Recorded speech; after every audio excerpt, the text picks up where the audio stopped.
final day of qualifying at Wimbledon. There are still 10 places up for grabs in the main draw. 10 people looking to emulate the likes of Coco Gauff 2 years ago, toppling Venus and making it through to the third round. Or Lauren Davis, who gave Angelique Kerber, multiple Grand Slam champion, such a battle. Wimbledon is a tantalising 72 hours away. Preparations all but complete, and we have players from China to Colombia and most points in between still dreaming of centre court today. On Monday, we had almost 300 players and their coaches and acolytes on the complex. Now, we're down to just 20. Most of the circus has left town and moved 3 miles down the road. But for these players, our main match today, Rodionova against Swan, today could not just be a game changer, it could actually be a life changer. As indeed it could be for all these players who've made it through already.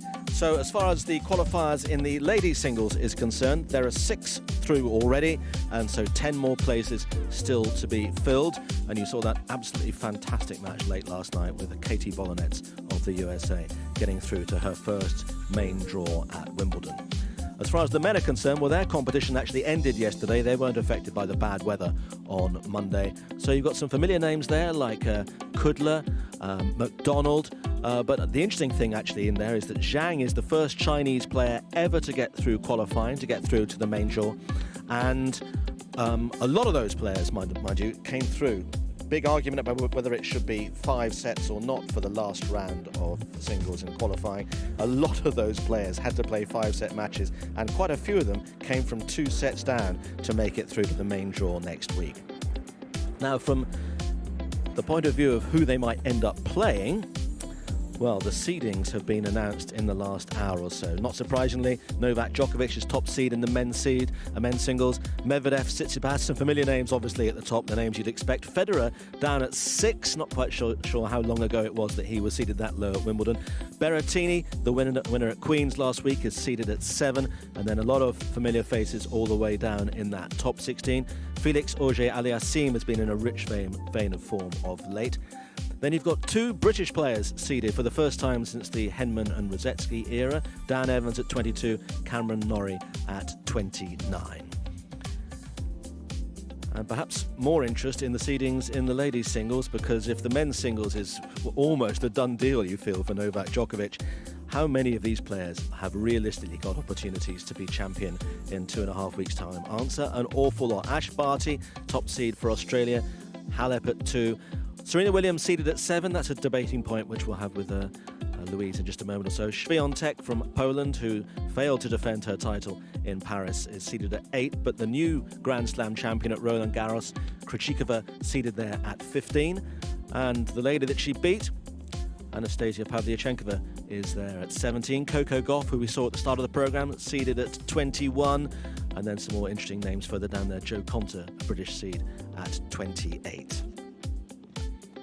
Well, it is a funny old atmosphere today, I have to say, not helped by the weather, which is pretty gloomy, but that's an awful lot better than it was earlier on. And as things stand at the moment, we are going to be starting at 11:30, and almost on cue, literally, as I said that, that's the first time that the sun's been out all day today. So maybe, Louise, that's an omen that we're actually going to get play completed today. Yeah, I hope so. It'd be great for all the players. You know, it's been a big week, hasn't it? A lot of nerves and a lot of anticipation, so much. So, I mean, you know, you come here after the clay, you play on grass, and this is the moment that they've really been kind of refining their skills. And yeah, if we can get on today, well, what a wonderful finish to qualifying. Talk about anticipation. The moment you see the list of the seeds, you know that Wimbledon is almost there. It's within touching distance. And then you have a great debate about, you know, Wimbledon being the one championship where they actually make an allowance for the surface. So Serena Williams seeded at 7. What do you think about that? Yeah, it's interesting, isn't it? I mean, this has got to be her year, hasn't it? She's got to give everything here. Has she done enough throughout the year to push that seeding up higher? I'm not sure. I mean, I like the fact that Ash Barty is number 1. She's going to have a cracking event. Halep number 2. Yeah, I mean, it's tough, but you know, Serena Williams, this is the one she is going to be narrowing in on. There's 100 million reasons for this woman here to want to win Wimbledon this year. This has got to be the time for her. There almost sounds to be an air of desperation in your voice there. I mean, having not won for 2.5 years or so, and she's desperately, to use that word again, trying to emulate Margaret Court's 24 titles, and she's got 23.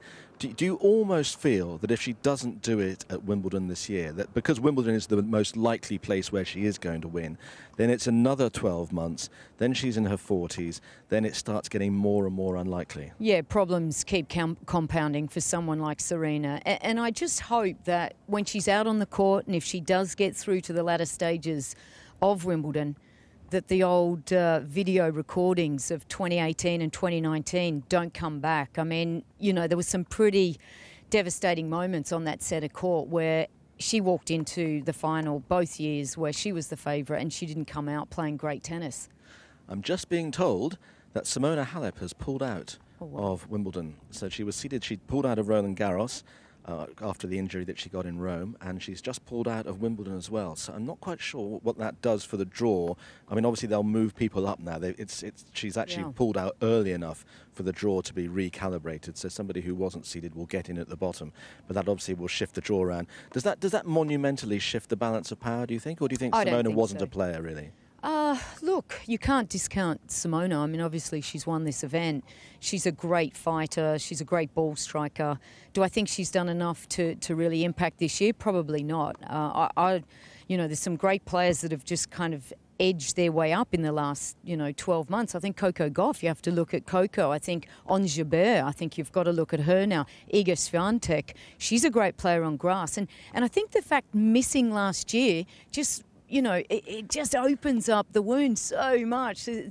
Last year, I mean, I remember saying to all my players, this year is going to be the biggest equaliser we've ever seen on both tours. And I think that's exactly what happened. It's just really made it such an even playing ground. Well, look what happened in Paris with Krejcikova, coming from 130 in the world 12 months earlier to being a Grand Slam champion.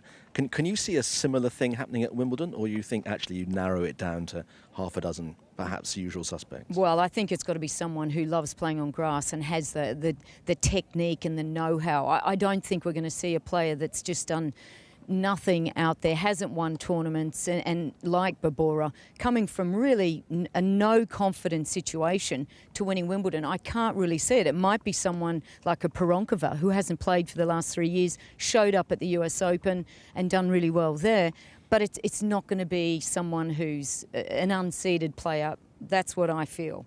Do you think the men's draw is almost a done deal before we start? It's terrible to say it, isn't it? No, I'm sure all weekend people are going to be sitting in pubs and clubs and having dinner and talking about this. But Novak, I mean, he's been unbeatable, hasn't he? I mean, had he not... I'm just hearing as well, he's drawn... Well, he's drawn, I'm not sure he cares who he draws.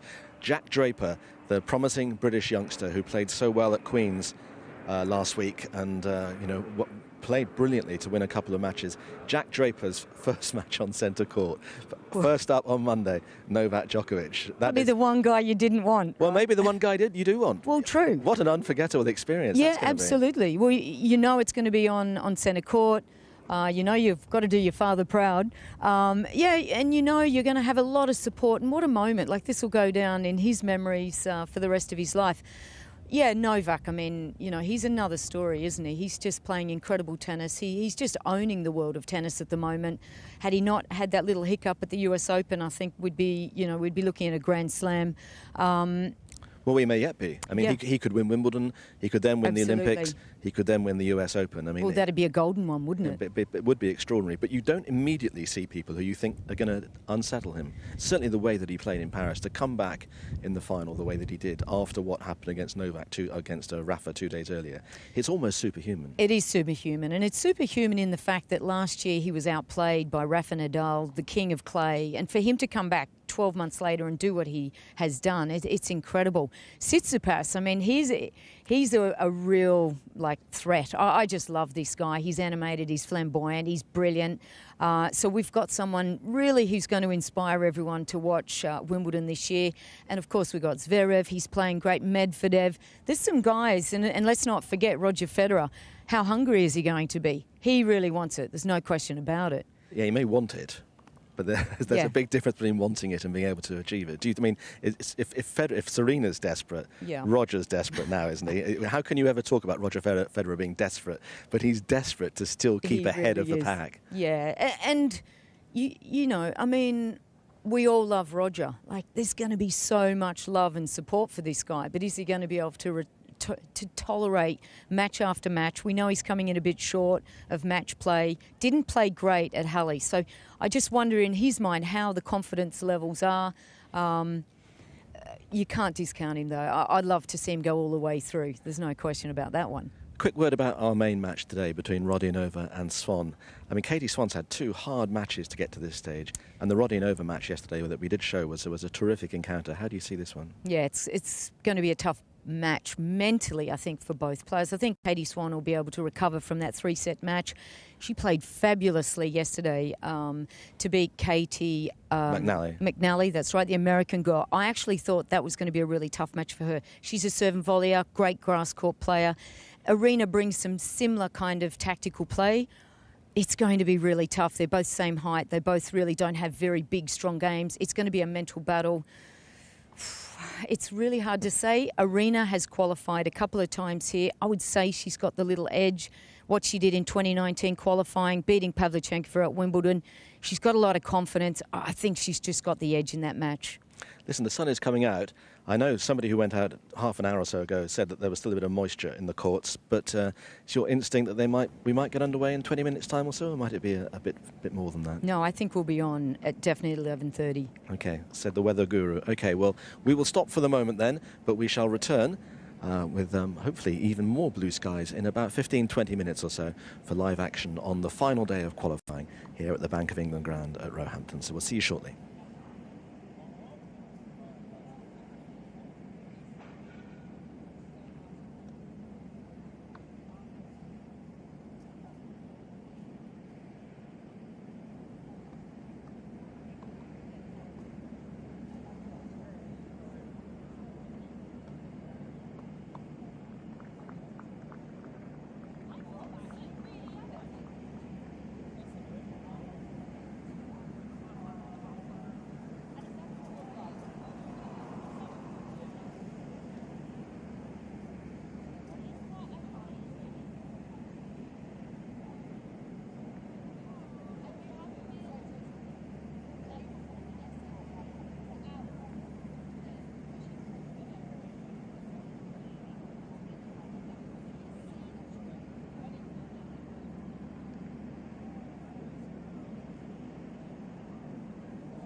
have your attention please for players managing match course, hosting for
morning, and welcome to stage 5 of the 134th Championship qualifying event.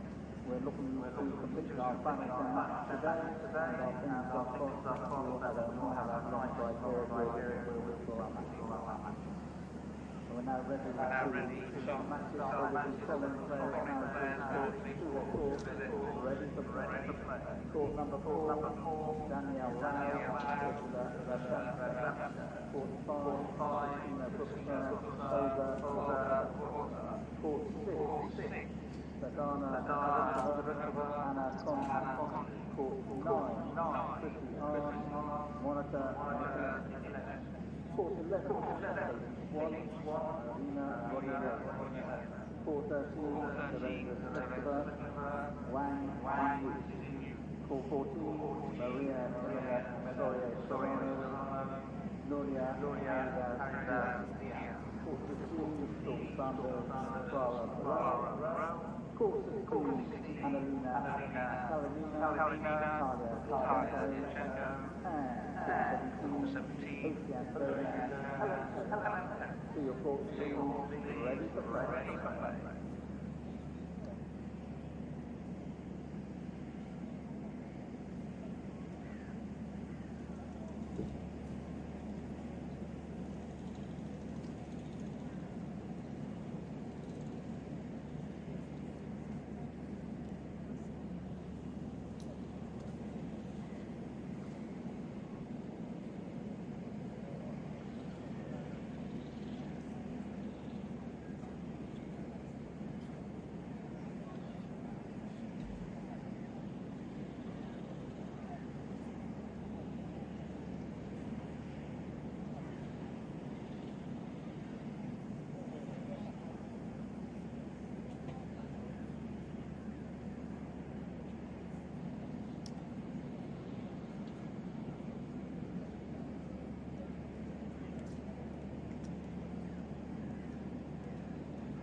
Well, welcome back to Roehampton, where the sky is a smattering of dark cloud, light cloud, the odd bit of blue here and there, the odd splash. There is some very, very threatening sky in the distance, actually. But the good news is it's not raining at the moment. It was earlier today, and so we are going to start very shortly, albeit later than planned.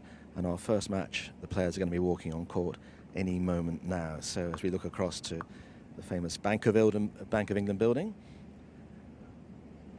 And here we are, Louise and myself. Actually, before we talk about our players who are not on our court yet, although there are players on the court 9 there behind us, I've actually just got the draw for Wimbledon. The first round has come out. Some interesting matches. We mentioned, if you were with us half an hour or so ago, that Novak Djokovic plays Jack Draper in the first round, the British youngster. But Dennis, we're talking about the rewards that qualifiers get. If Dennis Kudla, who's come through 3 matches here, gets through a couple of matches, he could find himself playing Novak Djokovic. There's an interesting section where Schwartzman and Rublev are the big names in there. So actually an unfamiliar name could find themselves finding their way through to the semi-finals. Andy Murray starts against Nicholas Basilashvili of Georgia, which that will not be an easy first round match. But the most interesting game in the men's draw perhaps is Roger Federer against Adrien Manarino of France. So that'll be worth watching. Yeah, absolutely. That'll be a fun match. A lefty, a guy that's going to stay back against Roger. I think Roger will take care of business there, though. It's a nice one for him to kind of get his feet back on the grass. Number 1 seed in the ladies singles, Ash Barty plays Carla Suarez Navarro. Now that is a great story, isn't it? Yeah, well, I mean, it's amazing, isn't it? We know Carla's journey and coming back from cancer, and we saw a really emotional day in Paris when she played against oh, golly, I was there. The American, Sloane Stephens. Yeah, it was an amazing match. It was beautiful. And of course, she's going to get her moment here at Wimbledon, all the years that she's played. And for her to play on centre court against Ash, I think that's an incredible story and a beautiful kind of way of saying goodbye to her, because she will be leaving the game. Jo Konta is in that section of the draw. Sloane Stephens, you mentioned, she plays Kvitova. Coco Gauff plays Fran Jones, who's the British youngster who's got, I can't remember exactly how many toes and how many fingers, but I mean, it's an extraordinary story that she is an unbelievable talent. Serena Williams starts against Sasnovich of Belarus, and that's in the same element of the draw as Coco Gauff. And Krejcikova, who we were talking about 20 minutes or so ago, the new champion from Roland Garros, plays Clara Tauson of Denmark. So even at this stage, you start working out all the permutations, don't you, and who might end up where. But the one thing you can be sure of, there are going to be a few upsets along the way. But just by mentioning that, you realise what the incentives are, what the goal is for the people who are playing today. Yeah, absolutely. We can just see Niculescu, she's wanting to qualify today. The depth of Wimbledon this year, the qualifying, has just been incredibly good. I mean, Niculescu, she's got to the 4th round back in 2015. There's been a lot of great grass court players that have returned to the game and have played here. Wimbledon this year, it's a kaleidoscope of interests. Like, there's so many permutations, as you said. And to be honest, this would be the year. I would find it really hard, particularly in the women, to say who is going to own this tournament. How much harder is it, do you think, to predict things this year because of everything else that's happening in the world? Yeah, as I said before, it's been an incredible leveller, and I think so many more elements have come into the game. I mean, mental toughness has been put on everybody's kind of alert, and not just on court as well. No, of course. Just everyday living, sitting in your hotel room. Absolutely. All that, the minutiae of life. Absolutely. Being in a bubble, talking with the same people, not having that freedom. We think that tennis players have got this glorified life. It has been one of the toughest years. And, of course, they have to go out. They have to make money. This is how they do that. And, they have to also fit within the rules and the restrictions and the exemptions. It just goes on and on. Well, this is our first match. Rodionova of Australia against Katie Swan of Great Britain. And this promises to be a really intriguing match. And in terms of Katie Swan, well, she has been in the frame as one of the top British juniors for a long time now, and she's based out in Wichita in the USA, having originally come from Bristol. What kind of a player do you think she is? Look, she's a great little player, and I feel she's really coming into her own, which is fabulous. She was a terrific junior player. She did very well in Australia, at a very young age. I think she was the youngest player to ever play for Fed Cup or the Billie Jean King Cup. you know, she had a lot of weight on her shoulders. She's talked about her mental health, kind of how she's had her own struggles. I am so happy that she's really, you know, she's worked on herself. She's had great support, and here she is today playing some wonderful tennis.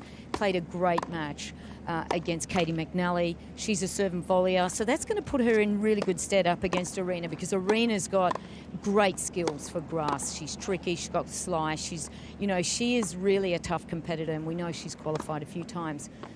Talking about the mental aspect of things, Yeah. though, it is different today because there's only 10 matches to be played, the 10 matches that have been held over because of the no play on Monday. Walking in here today, it was very odd. It was so busy. Even yesterday, it was so busy. And today, you know, it feels like everybody's just left. It's almost like the Marie Celeste. You know, all that's left are a few ball boys, just a few umpires, and just a few players. But the prize is still the same. Absolutely. I think for these players out on court, they're going to hear the echoes of their own balls. I mean, because there is no noise apart from the flights going over. It is surreal. It is such an unusual situation. These players will love next year when there's people and crowds and people cheering them on. But it's all up to now. It's how they're going to handle this situation. On cue. There we go. There's another one flying overhead. You realise how things are changing, and inverted commas changing for the better, because the flight patterns have been so much busier the last 2 or 3 days here at Roehampton, you know, discernibly so.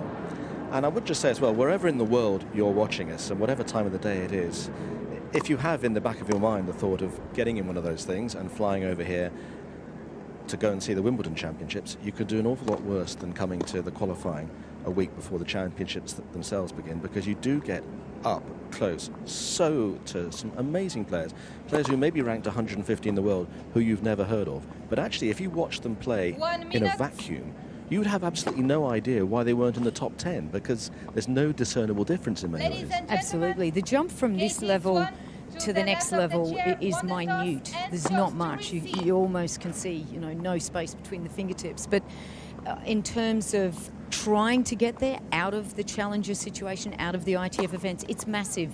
Right here, this is where champions and new young players are made, really, because it's so wonderful to see them make that step and to turn up at Wimbledon. Well, everybody has to start somewhere, and maybe it starts here today for Katie Swan, who's in your picture there. As you can see, they've only got 20 seconds left of their warm-up, so I think that's a suitable moment to hand over to Andrew Castle. Morning. So a very good morning to everybody here. Court 11 has been our TV court, and Katie Swan of Great Britain taking on Arina Rodionova with a place in the championships on Monday at stake. Two reasonably experienced players, but Rodionova here just sets up the most wonderful defense and utterly unique shots.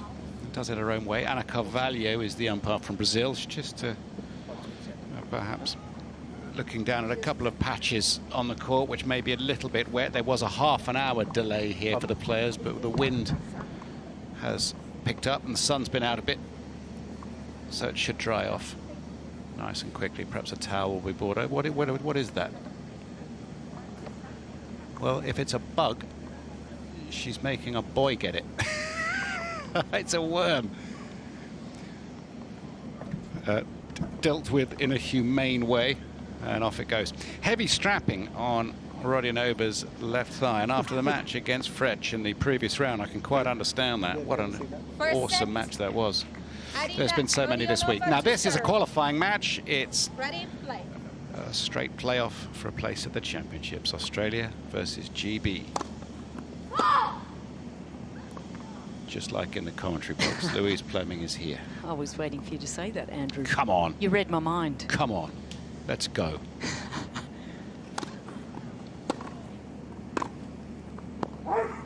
That's one aspect of the game where I think Katie Swan is going to be very good today. Her forehand cross-court in particular has been exceptional this tournament. Very impressed with how this young lady is hitting the ball at the moment.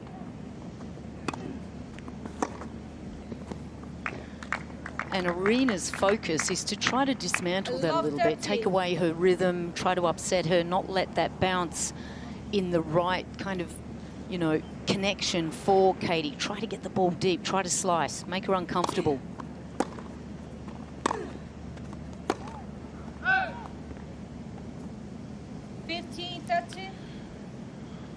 Her father moved to Wichita, Kansas in 2013, worked in the oil industry, but she's from Bristol in the West Country.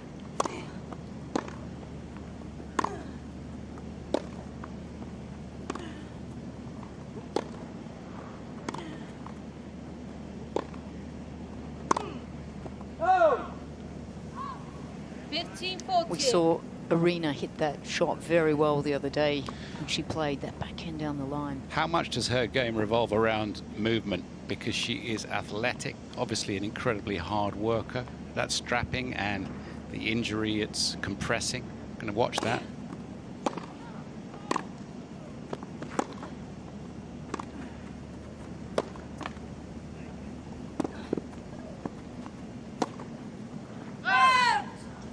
Rodionova just moving a little bit that way, but that is a passing shot that should have hit the court, and she will know it. That should be break.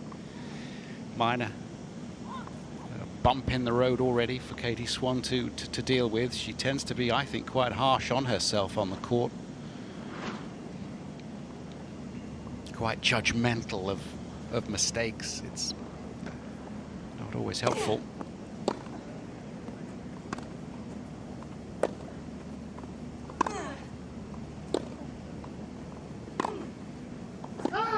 And that's away, and that's as many errors as I've seen Rodionova make in one game all week. She's been in cracking form. So first blood, Katie Swan. Top start. Yes, being judgmental of oneself on the court. I mean, okay, sometimes you know you have to be, but ultimately you've got to be on your side. Esteban Carril on the left-hand side, more or less full time with Katie Swan, constantly chit-chatting away and encouraging and muttering. I wouldn't say coaching, because I wouldn't want to point the finger, but because you're not allowed. Yeah, let's call it encouragement. What a great guy to have on your team, though. You know what he did to Joanna Konta, helped her so much. To serve. Katie O'Brien just there on the left.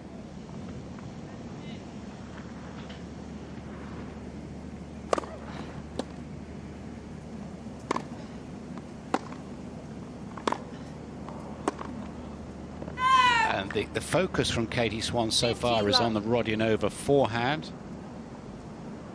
Looks like that's been identified as the shot to go to. Is that the weakness of the Australian player? Yeah, that's not her best shot. That's certainly the one that Katie will try to expose more often. That's good serving. She did the basics very well in her opening match, and she obviously stepped it up a set down against Katie McNally. For her to handle that match and come out, that's got to be a real confidence boost. I'm just not sure whether it had a physical toll on her. I should imagine not. Seems like a very 22 years fit old young girl. We may have been impacted, but not these. Take a week off. Only a week. Played Ruzetsky the other day. I'll just watch this point go through and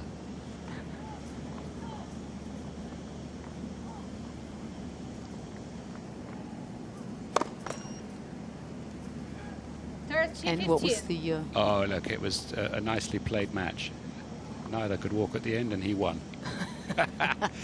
But the conditioning of these players at the qualifying has been amazing. There is nobody in poor shape here. You can't be.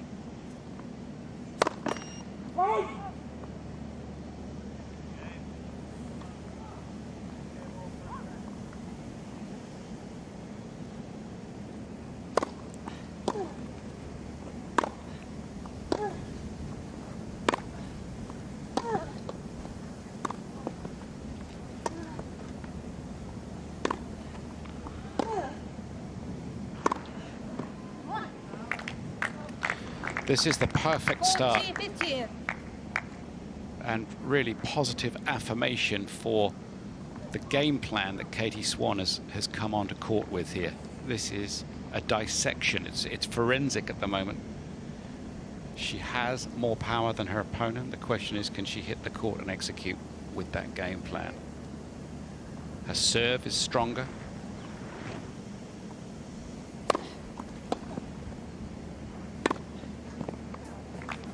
Well, if she plays like this, very clinical, very solid into her spots, she's going to cause a lot of problems for Arina. It's Arina's mission to really take Katie out of that positioning, keep that ball away from the contact point that she really wants to. And Arina really must come forward. She's got to really try to get Katie angled off the court, come forwards in off the backhand. She's got terrific hands, great doubles player. She's got to start thinking, how can I shorten the points? How can I come forwards?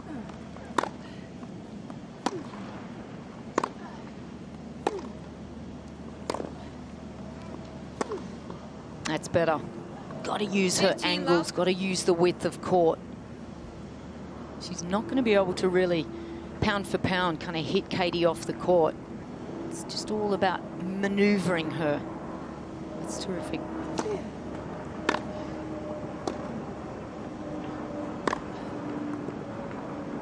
Yeah, just not deep enough, and that's got to be also something she's got to really work on. Arina, it's got to be really low and deep, or it's got to be short and low, but not in that mid-court section there.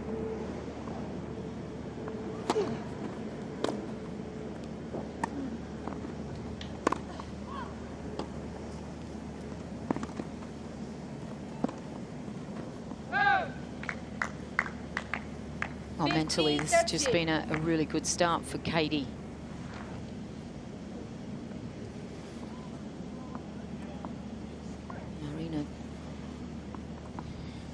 See how much she can rely on that left quad.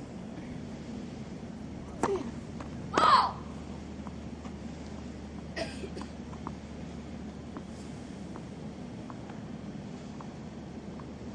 Yeah. 15-14.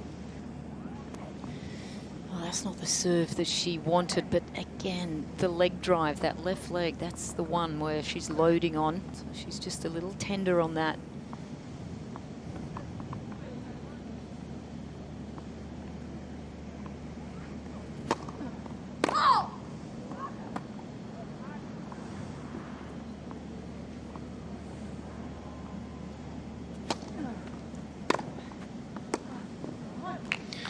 Well, this is one-way traffic, and Rodionova, I wonder about the injury, I wonder about the appetite, therefore, she can have for the fight in this if she is impaired. Katie Swan won't mind. 3-love, 2 breaks to the British player.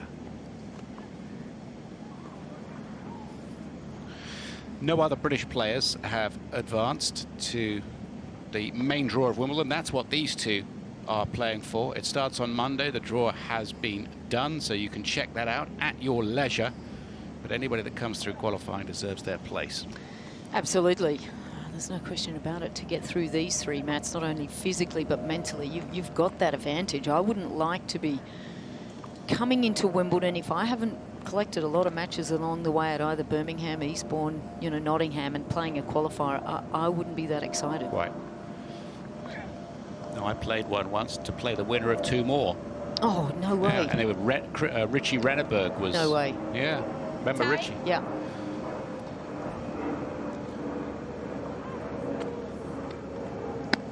It's a fascinating encounter on court 11. It's the final day of qualifying at Roehampton, the Bank of England sports ground. This is Wimbledon. That's what this is. Final round of qualies is a major moment in both these players' careers. Arina Rodionova and Katie Swan serving. 3-love and 15-love for the British player.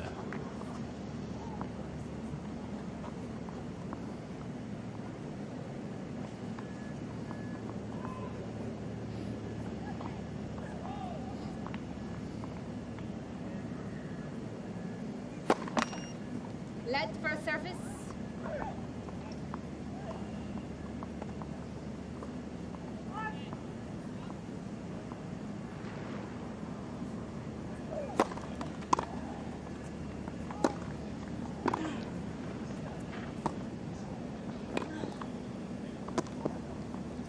Oh, she couldn't buy any more luck. That came off the top of the racket. Just everything going the way of Katie Swan's at the moment. Little wry smile there from Arina. She's got a great humour, Arina. She sees the funny sides and things. Probably not that, though. No. Maybe the sarcastic, funny side of that one. Is she funny? She's very funny.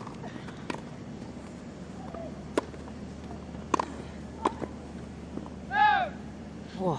She's married one of your football players, hasn't she? Yep. Formerly Ty Vickery. Yes. Who's that? He's 6'7", is all I know. He's huge. He's a great footballer. Played for Richmond Football Club back in Australia. Finished off at Hawthorn. Travelled the last couple of years with Arina. He's not here at the moment, so that's tough on their relationship. Tough on all players. And a lot of family and friends are travelling at the moment with all the exemptions and all the difficulties. So, you know, these players are doing it very tough, particularly Arina. She doesn't have a coach here, so no support. So that's really hard, match after match, and particularly after the losses. That's where you most need your coach or a friend.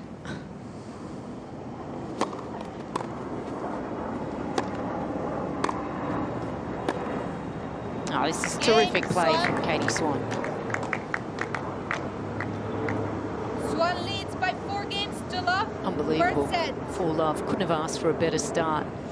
Just looks so relaxed here. She looks as though she knows exactly what she wants to do. She's had plenty of time off court, and that tends to wear out a lot of the nerves, and particularly when you lose the first set in your second round against Kaylee McNally. She almost would have thought, okay, am I out of this?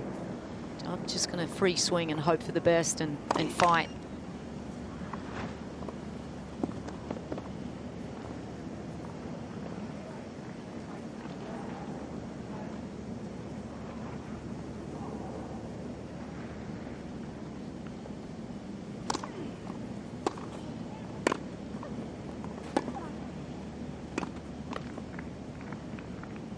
Love 15. Well, this first set is almost gone for Rodionova. She has not turned up at all. One wonders how weakened she feels by the quad problem. Seems like it's definitely on her mind. She hasn't been pushed to 3 sets, but the quality of the previous match on this court was amazing against Fretch. Well, this is smart play from Katie Swan. She certainly would have had plenty of instruction from all of her coaches. There's a team of almost 1,000 sitting there from the LTA. But really good coaches, obviously, and Esteban Carril there as well, but Biljana Veselinovic. I think Katie O'Brien is over there. So a lot of support for this young lady.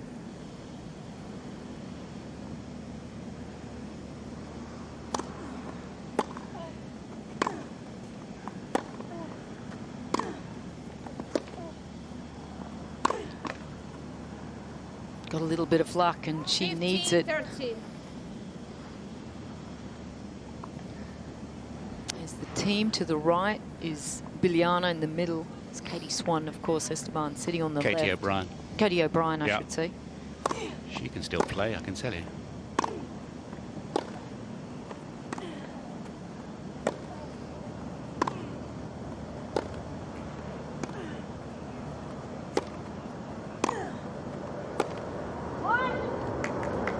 That forehand is impressive. That is 15, something that 40.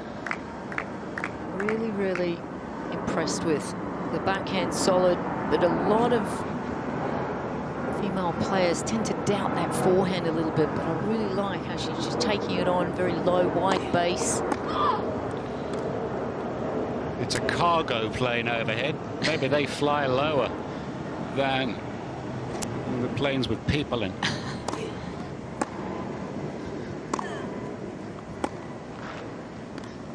Wonderful, great depth. Yes, It's Swan. 5-love.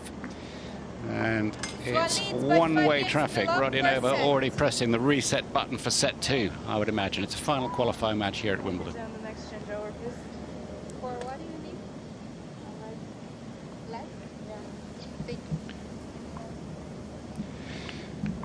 you. So poor Arina Rodionova has just instructed Anna Carvalho, the umpire, to call for the trainer at the next change of ends, which is too bad. She certainly has looked impeded, and she has looked sapped from the word go. So she will have been dealing with this all the way from recovery in her second round match, all the way through the night. She'll have hoped to have woken up after a good night's sleep and some treatment with it feeling better. But I mean, really, she's not moving with the urgency that we have seen in the past. Yeah, I think it's impacted her serve too, just that leg drive. She's not getting that same kind of movement up. That's a real problem.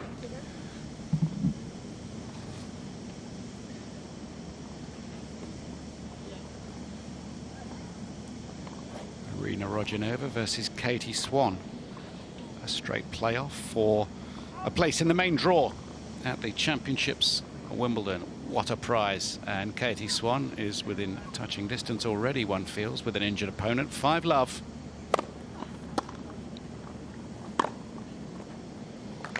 And this set's a goner. 15-love.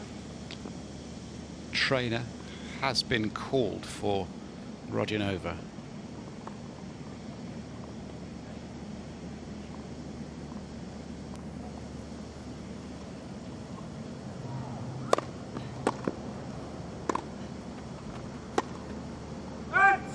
Well, when you're in this situation as well, and you're Arina, you try to perhaps hit your way out of it, try to take your chances a little bit more, go for more on your shots, and she's going to make a few more errors, and we can see that. But at this stage, she doesn't want to really entertain long rallies, so she's got to dictate as much as she can.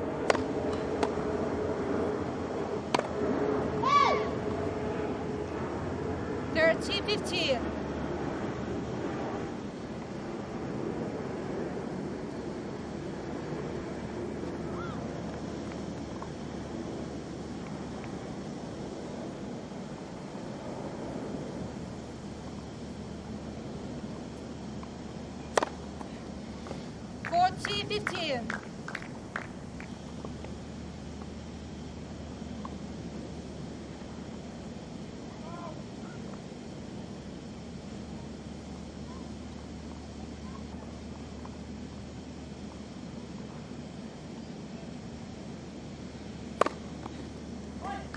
Game and first set, Swan by 6 games to love. Well, there's no taking away from the fact that she's playing an injured opponent, but credit to Katie Swan, who is keeping her eyes well and truly on the prize. She's 22 years of age. She's experienced enough to know that this is a great opportunity, and that is 6-love and in double quick time. In fact, less than 20 minutes as the trainer comes on. Yeah. Okay, so let's come and have a little look at it.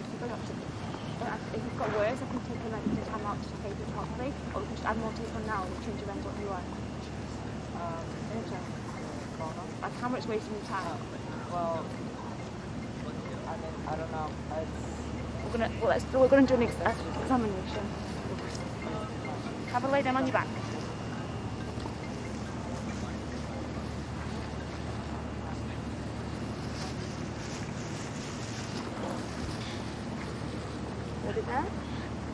So treatment commencing here for Rodionova, and as the trainer tries to talk to an injured player, she was speaking very clearly there, the physio, and asking very straightforward questions, very experienced, getting it exactly right, and still the answers came back very sort of don't know. It's a very confusing situation for a player to be in, dealing with a lot of disappointment, trying to make good decisions and explain exactly what is going on.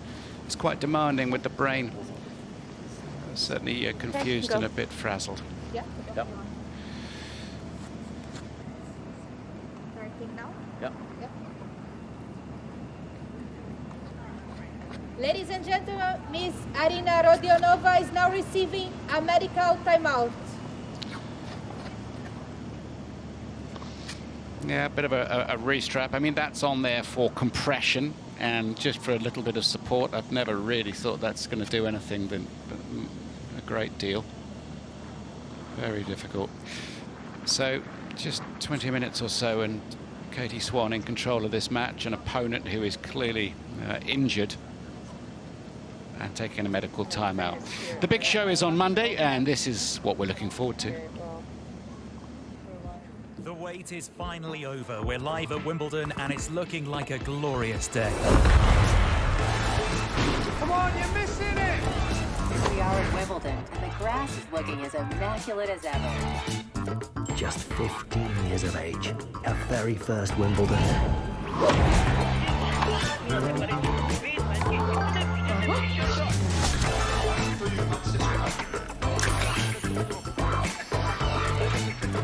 Get that! Oh, hey, where are the strawberries? We're out. You cannot be serious.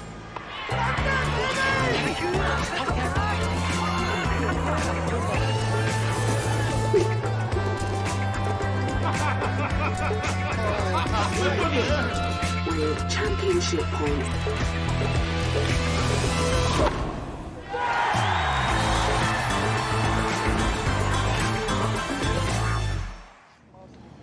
Well, we're all in pursuit of greatness. That is a fact. And in pursuit of a place in the main draw, Arina Rodionova. And this is literally just a patch-up job for the left thigh quad. It's going to make so little difference, to be quite honest. But you can't blame anybody for trying in a situation like this, so much at stake.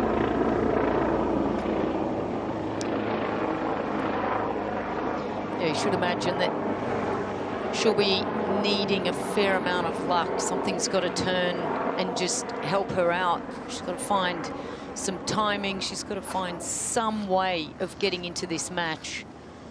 I mean, just heavily disadvantaged. I'd say so. That left leg's got to be weighing about a stone and a half more with all that strapping on it. Really difficult. So you take anti-inflammatories and you compress, and then you hope. And also, if you can concentrate and just say, well, you know, I can try and hit through this, and, you know, if it goes my way, it goes my way, and just try and stay as calm as possible. She's such a great athlete as well. It's such a shame that her greatest strength really is her ability to get around the court. She's in such great condition. Loves to play and to run and to spin the ball, and she looks up to Martina Hingis above all other players, and I can understand why. Plays a bit like her.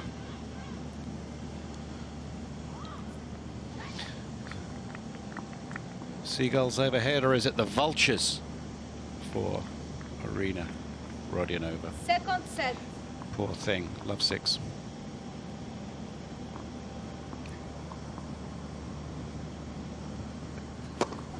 Oh!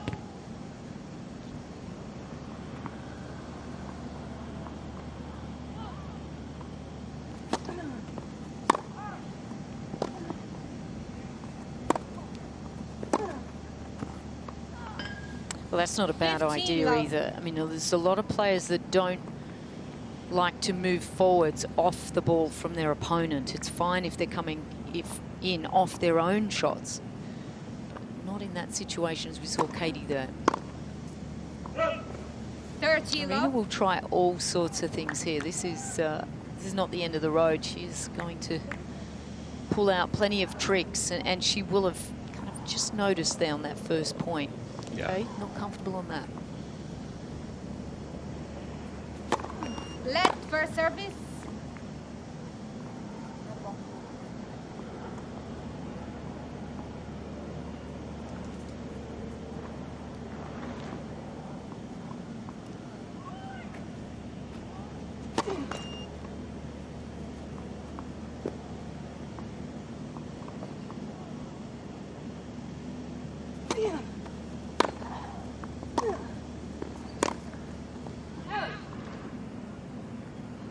Sheila.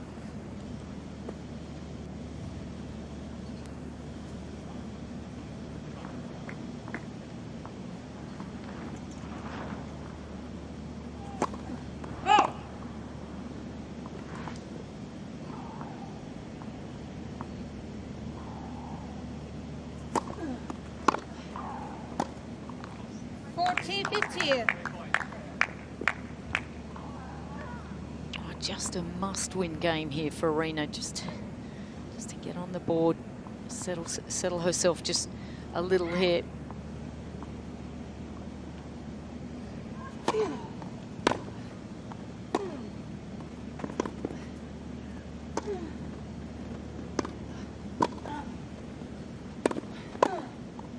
Well done. Game Rodionova. First Well, game, it's second set. something to build on, isn't New it? balls, please. Well, I think she tried different things in that game. I like what she did. Played a couple of short balls, brought Katie in. Thought, okay, I can pass her. It's very difficult to come in on grass if you're not directing traffic yourself, because to split step and prop and move, it's very difficult. But I think that is going to be one particular thing, and then really trying to use her angles and also just hitting into that backhand a little bit more when she comes forwards. Katie's forehand just looking really good.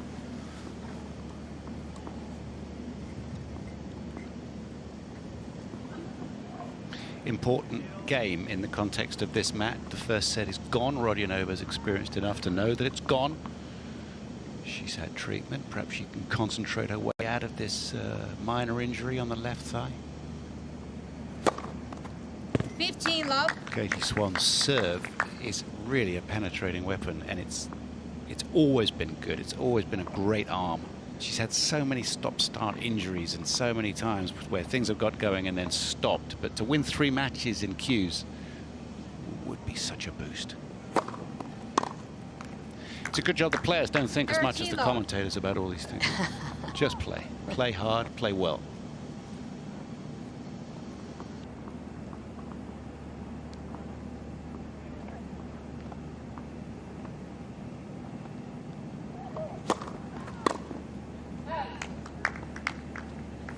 Love.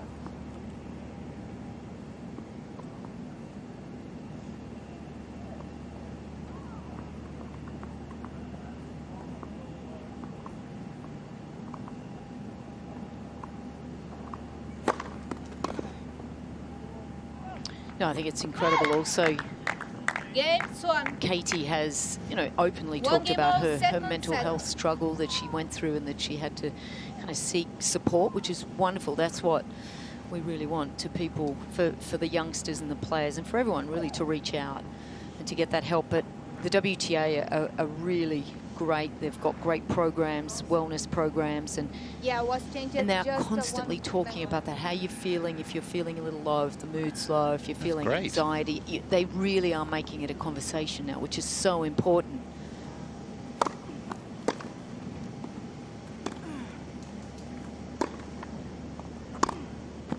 I mean, there is no stigma now. If you are of low mood or feeling anxiety, you have to reach out. That's the world is a different place, particularly the last 12 months. Sure. Naomi Osaka, you know, she's been dealing very hard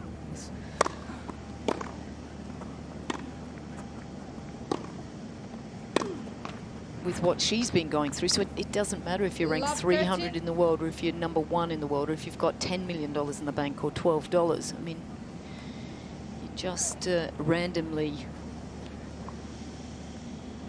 can attach itself to anyone.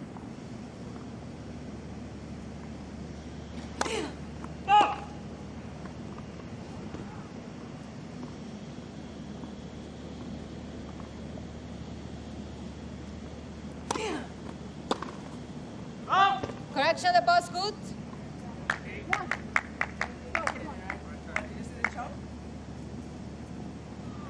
Love 40.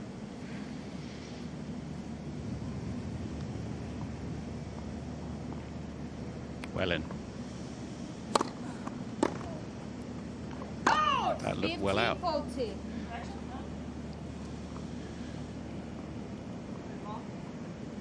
This is a real opportunity for Katie Swan against an injured yet dangerous opponent. You have to assume that, to take command of the second set. Just play the ball, don't think ahead. 30-40.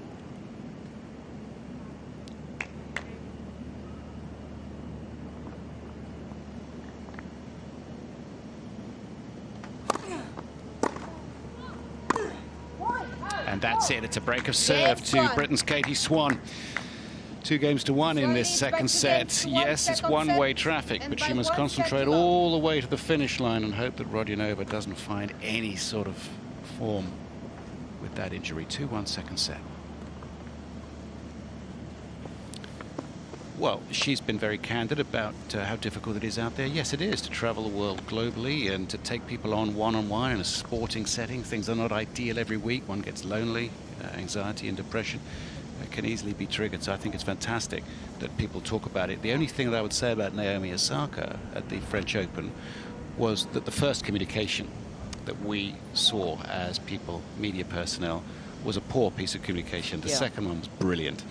And as soon as everybody knows what the story is, then we can all react appropriately. After the first one, and this is something that Naomi Osaka and her team apologized for, which was unclear what exactly was being said. So I think everybody's on the same side completely. Once we just know the story, just be candid, either her or the team, so that we can all share in lessons to be learned, etc.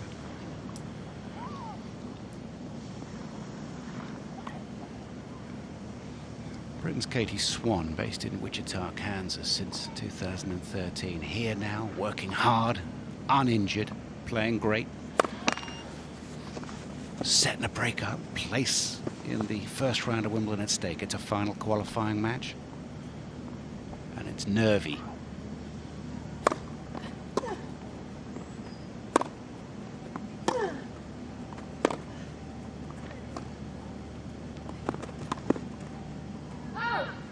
No need to aim for lines at this point. One wouldn't have thought. Nice and firm. Do whatever you do, but do it with positivity. Do it with a loose racket head. Just stay as calm as you can, because the greatest enemy is oneself at this point often. Such a big prize. Doesn't feel like it with no crowd here, but believe me, the emotions will be churning for Katie Swan.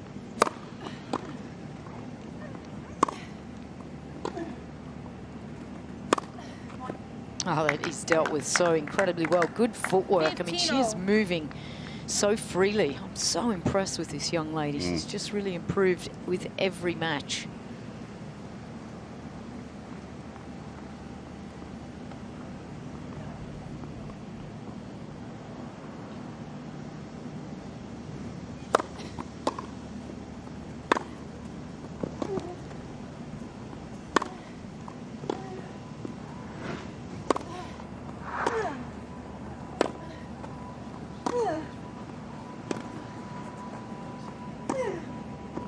Oh, great point from Arina, and one of the longest rallies, which will really help her confidence and her confidence in her movement. And this is where it's tough for not only Arina, but also for Katie Swan, just to play a player that you have to be looking down the other end saying she's not injured. You can't try to play a player like that, because you'll get yourself into trouble.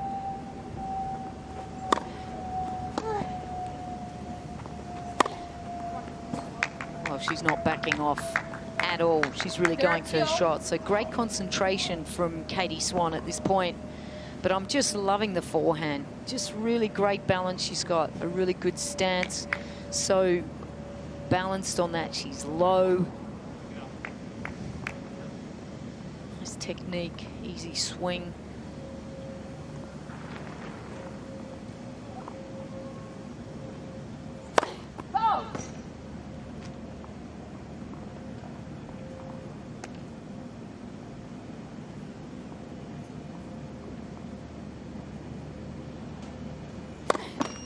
Let's second service.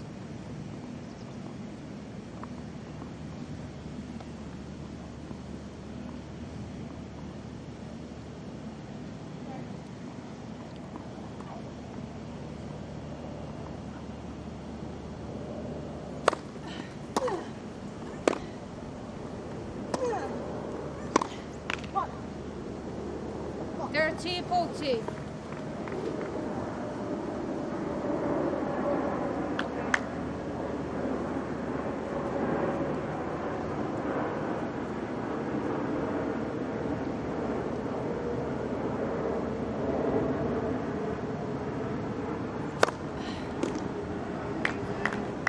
Just hit her spots when she's needed, and that's great changing up there, because Arina's been just getting tagged. That one through the middle of the court, down the tee, then the one out wide.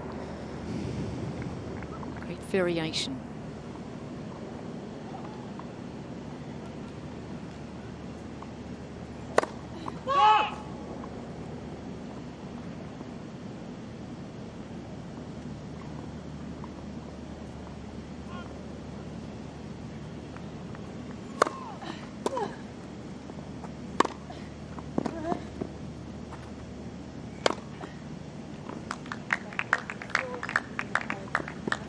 it's just clinical tennis at the moment from Katie Swan. If she can get her serves right into her spots, she can swing Arina out. She's got that wide serve, open up the court. It's almost serve +1 tennis when you've got a serve that good.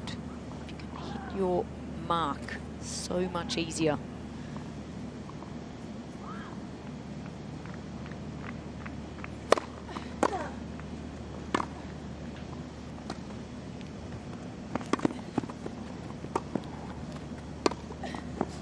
Yeah, and this is what she needs to do more of. And this is her game style. This is the DNA that deconstructs opponents. Just the drop shot, bringing them forwards, then lob, making girls feel uncomfortable. And Arina just hasn't settled down into her game style. Just got to get her mind on what's going to hurt Katie Swan.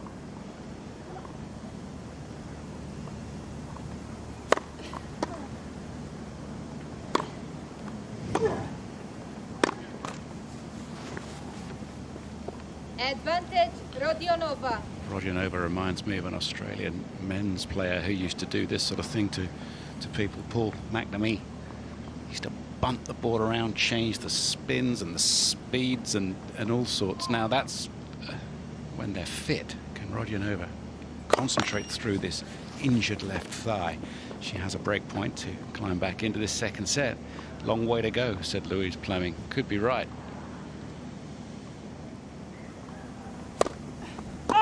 And that's away, and it's back to 2-all. Got to deal with that. And just that response there just shows that she is feeling those nerves. Yeah, you know it. It's, look, it's Wimbledon on Monday. All the qualification positions will be in that draw as well. They will not have looked at that draw. Not in the slightest bit interested this morning. Delayed by half an hour the start time. And nobody ahead of a final qualifying match is looking at who they might play.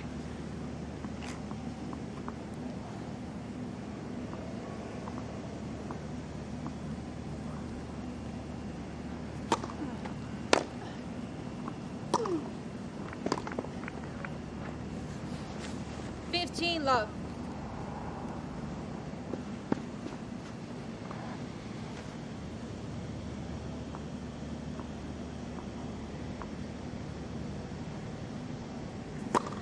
Oh. Thank you.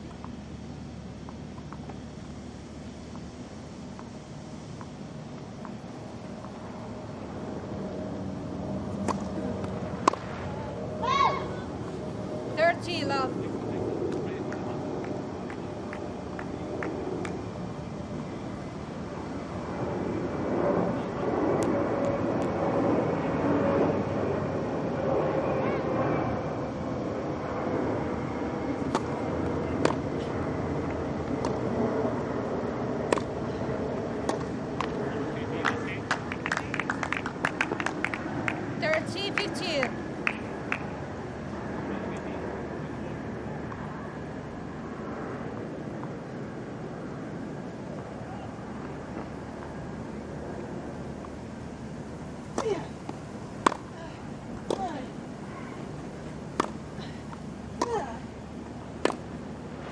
Good depth.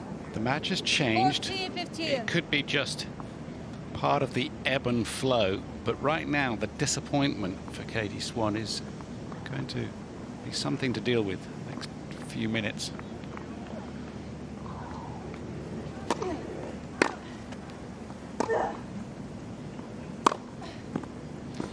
This is a very fine vein of concentration that Rodionova has found. She's got over her disappointment at perhaps not being 100% physically. A few things have gone her way, not that, but she still has a game point to take a 3-2 lead. This had seemed unlikely 10 minutes ago.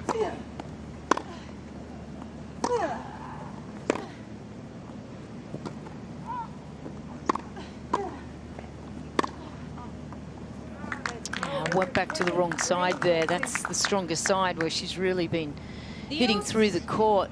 Just didn't quite get enough on this volley. It's good play, but just a little too easy for Swan there in the center of the court. Need to do more.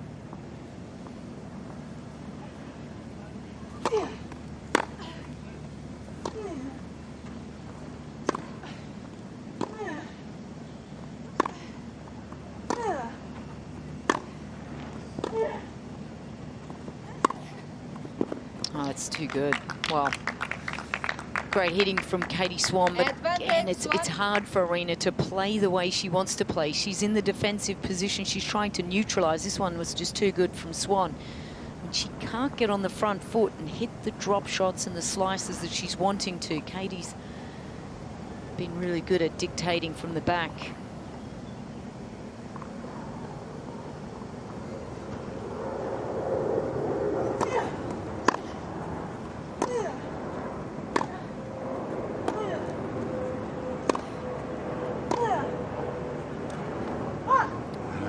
Stayed low.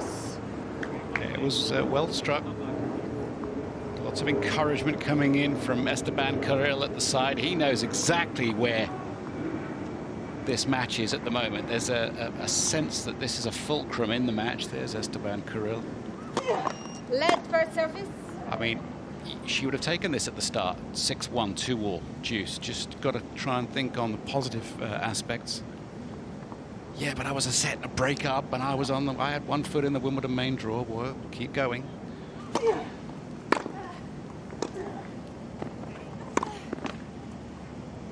Oh, that is lucky.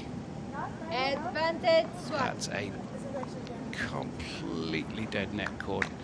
It's been one of the features on court 11 here, which is our centre court at the Bank of England Sports Ground. It's been a pretty slack net.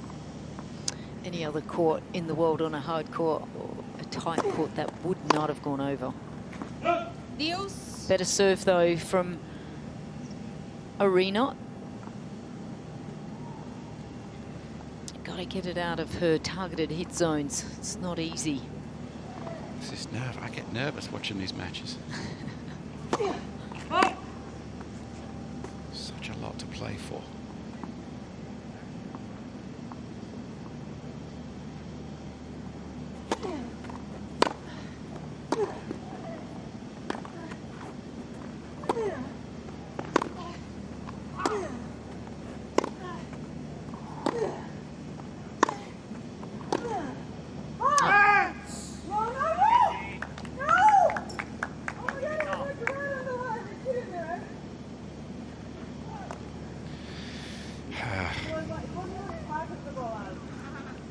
From here, I need to go with the line of fire. From here, says the umpire, I need to go with the line judge. And in the air, that looks good. And landing, I mean, look, I just can't tell. I'm not sure I could call that out.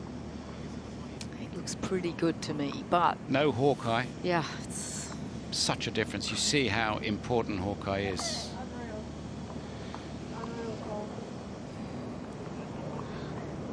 An unreal call. So she's taking her time, looks to the trees, just settling. Break point Swan.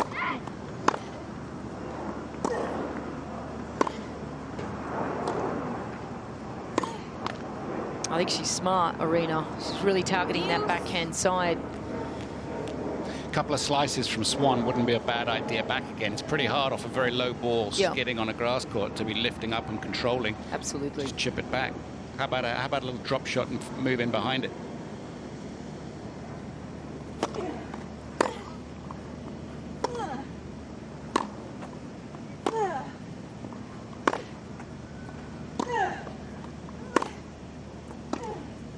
That's good That's depth. too strong, too strong. Don't you think that's one of the hardest things for a player to do, though, Andrew? If you're not playing that style of game, coming forwards, using your volleys in singles all year, and then you go to grass and your coach says, you know, you got to try to come forwards, you got to use your volleys. Oh, It's impossible almost. You know what you should be doing. Deuce. You know, if you get to the net off the right ball and you're there and the ball's above, you know, that's an easy shot. But it's all the other factors of confidence to do that. No, absolutely.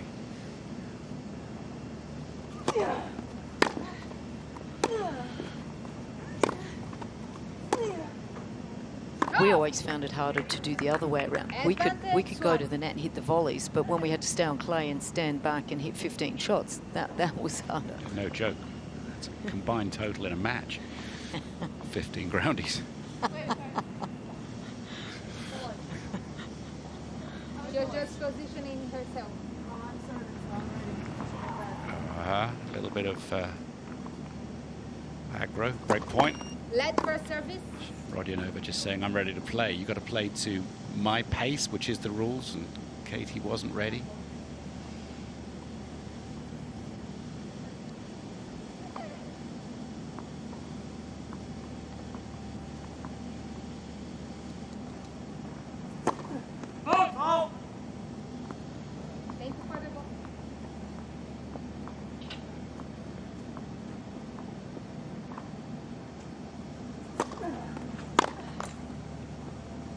Good change up there. That had just enough slice on it.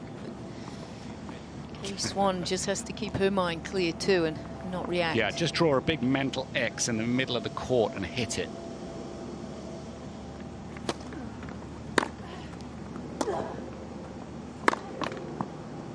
Oh my, another dead net court. Oh, Rodionova, she's thinking, look, travel half, literally, the circumference, half the circumference of the globe for this. Give me a break. Lock me in a hotel.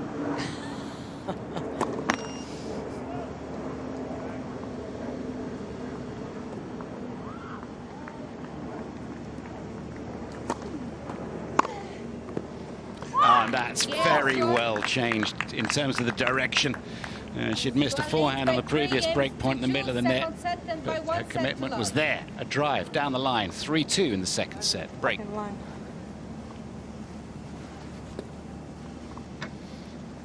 Arina Rodionova just making the point there that the ball was on the line, saying unbelievable. Yeah, well, this is up to Arina now, just to erase that. She's got to keep looking forwards, and it's very hard because that was a really big moment, obviously. Right now, it's the critical part of the match, and both players wanting to take ownership on it, and Arina just definitely starting to get her teeth into this now and feeling better. She's starting to really understand what she needs to do to hurt Katie, and I think she's got to stop, and she understands. I'm not going to hit through the court too much because Katie's loving that rhythm. She likes that ball sitting up. She's been really dictating with that forehand. So you've got to take away all those strokes and make her feel uncomfortable. Time.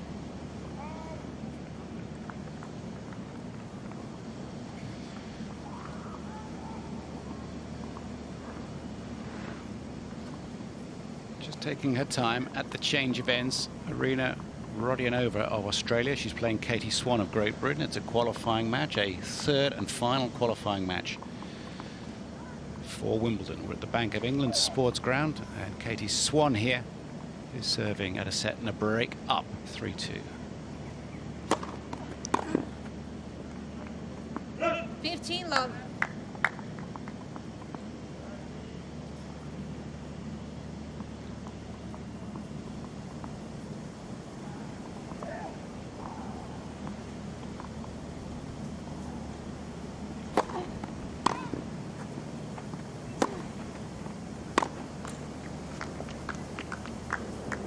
Love.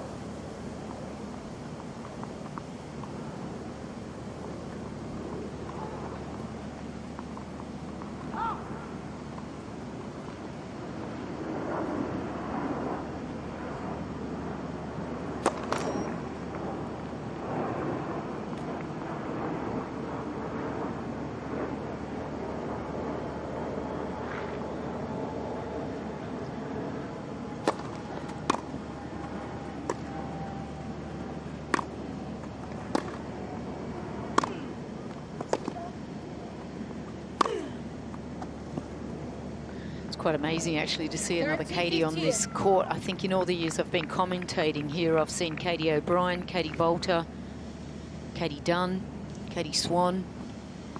There's a lot of Katies. It must have been a popular name of this era in the UK. Katie Bolter has been practicing at the National Tennis Centre next door with her coach Jeremy Bates.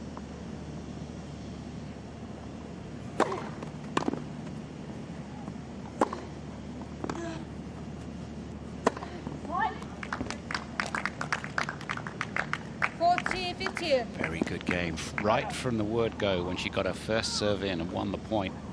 This has been a game well received by the coaching staff, I can tell you. Very upbeat, and why not?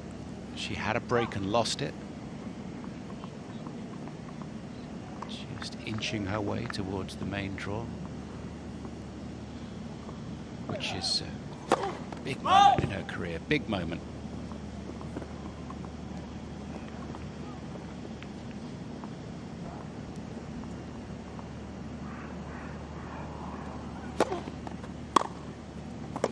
Game Swan. 4-2, and she's jolly cross, and I do understand why. It is so frustrating. She was coming into this match with such form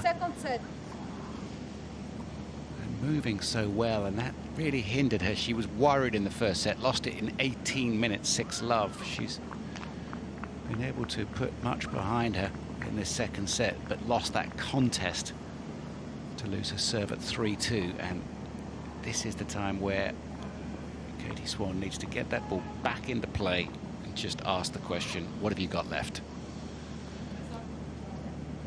Can you just stop?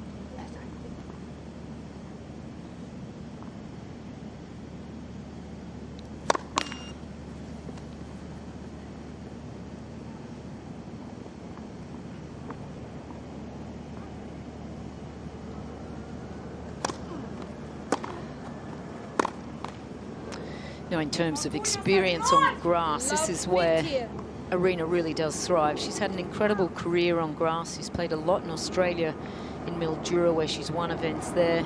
She's done extremely well in Birmingham every year she's come over. She's had a pretty good coach, Cara Black, who's won Wimbledon here in doubles. Travelled with her for a long time and really helped her with her game. Gave her a lot of confidence on this particular surface. 30-15. And of course, the year that she did incredibly well, that was back in 2017. Arina qualified. She beat Anastasia Pavlyuchenkova 9-7 in the third. What a moment.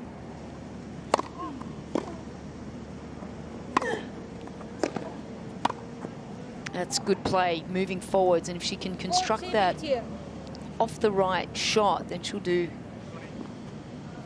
able to really get back in this, but she's got to keep the points shorter and play a little bit more like that. I like that. Not let Swan settle into the longer rallies. Wait, please.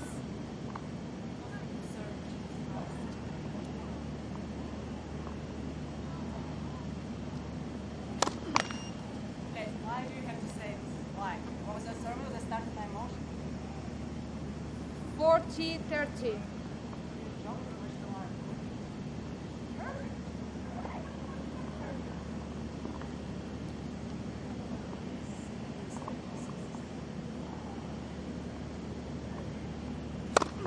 Let for service.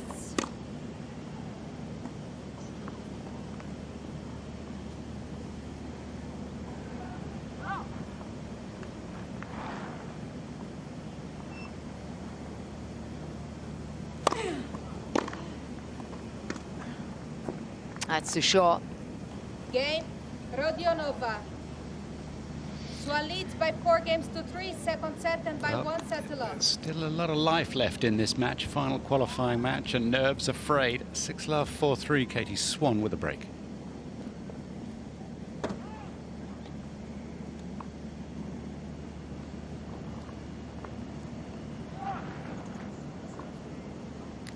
Mentioned based in Wichita, Kansas. She had a coach by the name of Rex Code, who was also the coach of the Wichita State University men's team, with whom she used to practice a little bit, as I understand it. That was the university I went to. I practiced with Katie here at the National Tennis Center when she was young, and she bought me a t-shirt with Wichita State men's tennis on it, and I loved it. She was she really does hit a hard ball, and it goes through the court, and if she starts getting confident, there's no question she's a top 50 or 60 player in my mind. Yeah, I agree. She's going to have to really push all of those boundaries, but yes, definitely.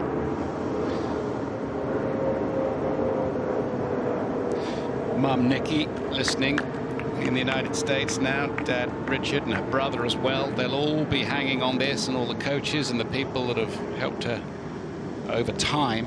Katie Swan. Ross Hawkins, a coach down in Bristol from when she was so young.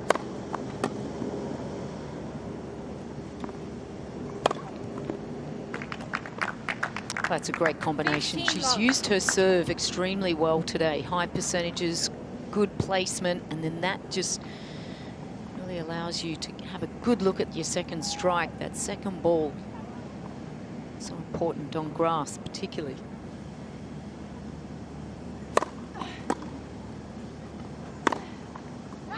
$15-0.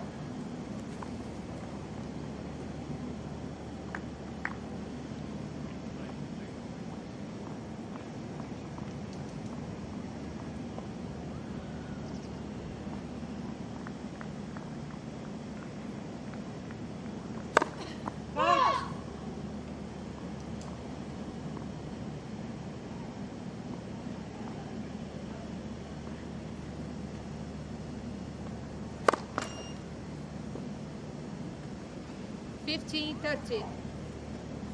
I just wonder if Katie Swan actually would have, before this tournament, thought this was possible when she's had no warm-up really on the grass.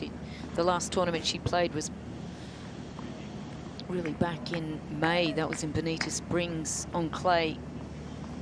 She's done well in the 25,000s this year. She won in Orlando in Florida, but she hasn't had any match play on grass. It's quite incredible. Just had that slight injury, but for her to be able to come out here and win matches and have this confidence, still got a little way to go. But well, when you haven't stepped to the line and put matches away, many matches, yeah, it's certainly not automatic, and it never is in the final round of Qs either. And I think we're seeing that now. That was a big miss there.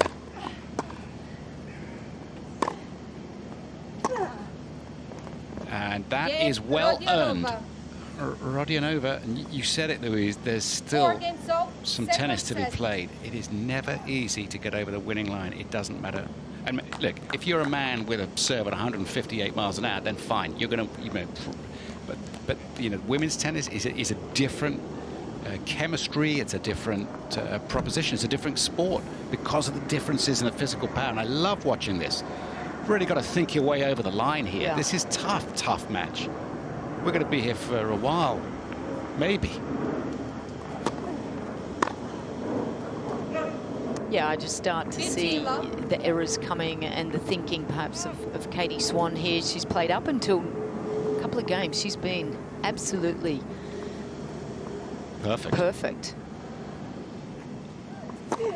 Let for service. She's thinking, well, what happened to your injury, Arina? Why haven't you lost yet? Why haven't I won yet? Why am I sinking in this match when I've been a break-up twice in this second set?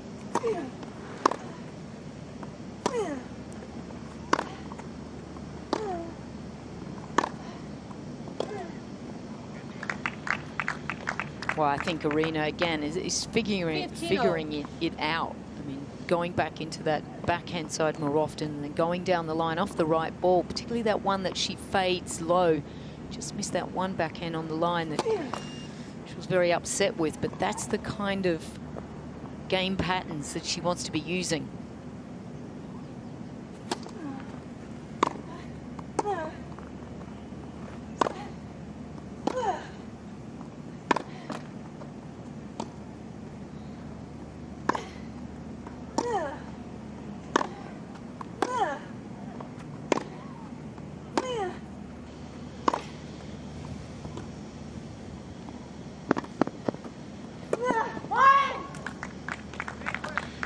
Huge exchange there, evidence of the physical work. 30. Actually, that both players have done, but this was well handled. Nasty drop shot going away. Katie Swan dealing with it. Stays in this game at 15 or 30-15, I should say.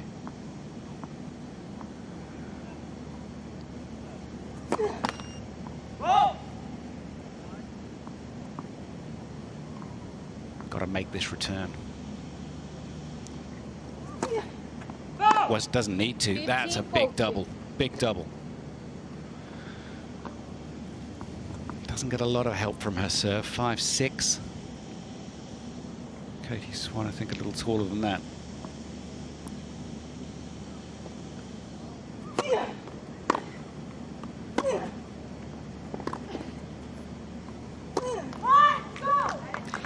And Katie Swan will serve for a place at the championships at Wimbledon.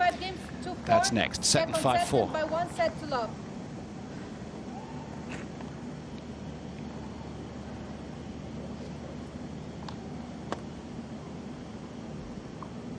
No other British players have come through the qualifying this year.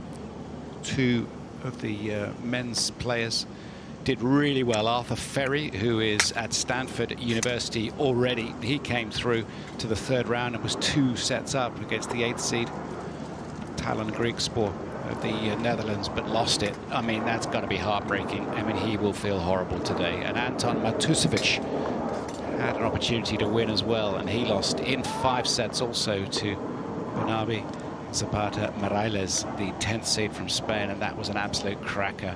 Now Katie Swan is trying to go where no other British player has in the qualifying this year. Tie.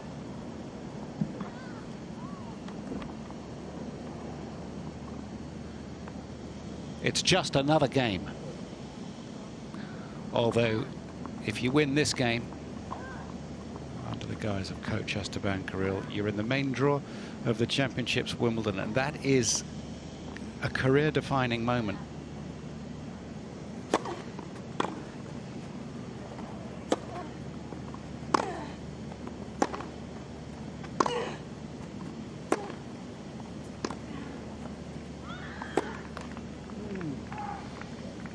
Maybe that forehand just starting to feel a little tension there. But again, it's something that sits low, something that's not right in that hit zone. It's going to affect her. Is just going to try to get every ball in court here. That's a good serve. Gee, she's served well today. Very impressed with the way she's hit her targets. Good mixing it up, not letting Arina really start to read the patterns of play. The winning line, 3 points away.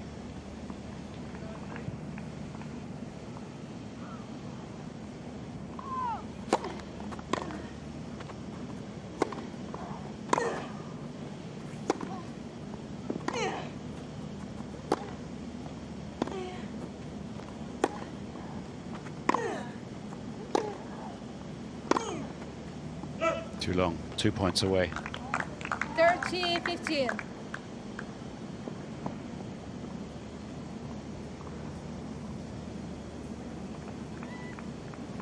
Katie Swan has served just under 80% first serves in. Yeah, tremendous effort. Amazing. She wins a whole load more when she gets the first ball in than the second, I can tell you.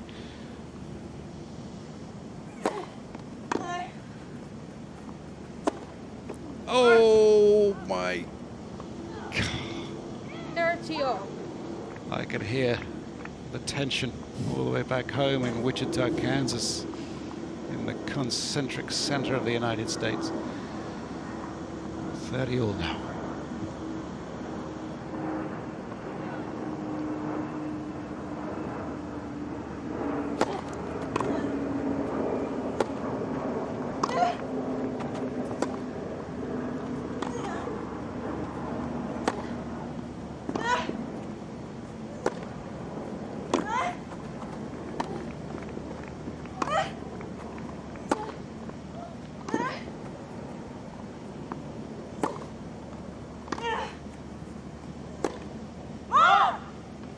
That's unbelievable, neutralising from Arina. Just getting back some great shots from Katie Swan here. Just creating, building as much tension as she can. She's not going to walk out off this court without giving it her absolute best here. She's just trying to hang in by the barest of margins.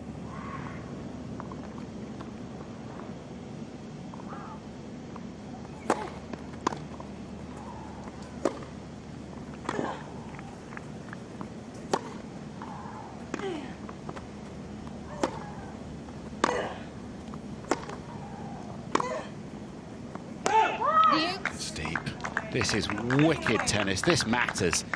And we're all going to see Wimbledon, and thank goodness there's going to be people watching. And in the finals weekend, there's going to be a capacity, and they're going to make the game, for the most part, look easy. But this is dirty, grindy, nasty tennis, and this is what I watch for. Hard work. Katie Swan, 2 points away once again.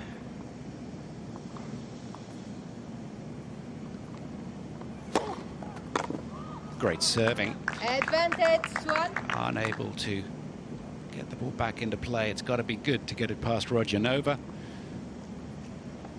And it's 6-love, 5-4, and advantage up. Katie Swan is one swish of the racket away from the main draw at Wimbledon. They didn't give her a wild card. She'll earn it.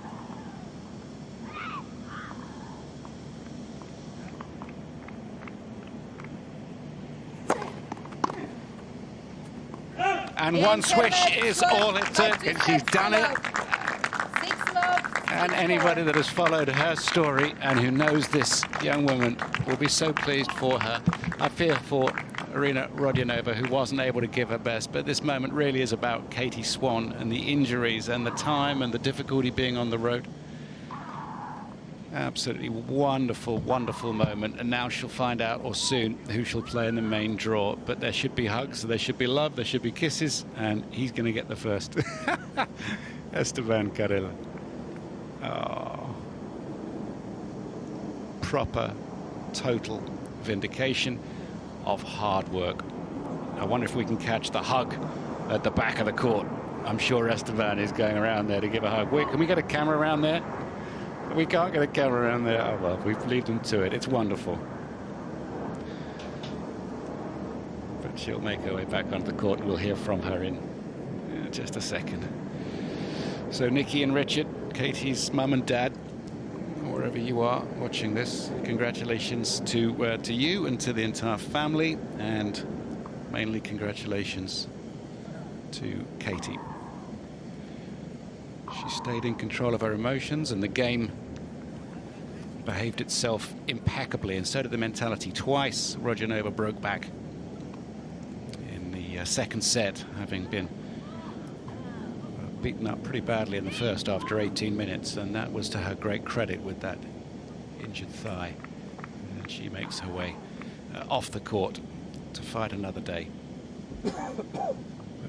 Katie Swan keeping her emotions in check, and she's one of the 16 women to advance from the qualifying into the main draw of the championships, and she can afford to just come down after this point and after this effort before Monday or possibly a Tuesday start at Wimbledon.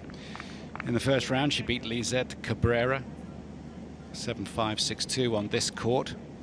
And remember, she's a wild card into this event. Then she beat Katie McNally, a 19-year-old from the United States, who was seeded 6th and is a very fine player, ranked 109 in the world, just out of the main draw herself.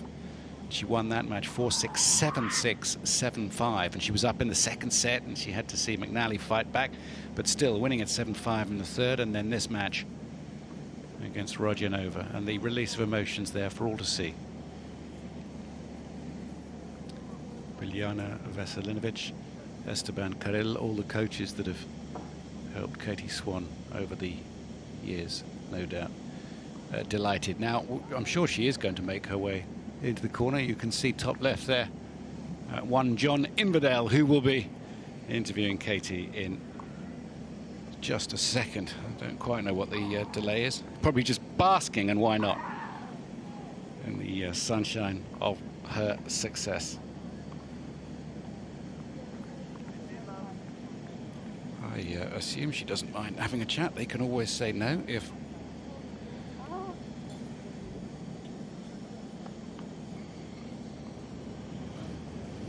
Oh, apparently there's some guidance given from officialdom on what to expect, what they might want to talk about, and all the rest of it. John's not very fearsome. Well, he can be, I'm sure, but I'm sure he will not be to Katie. Show you what a moment.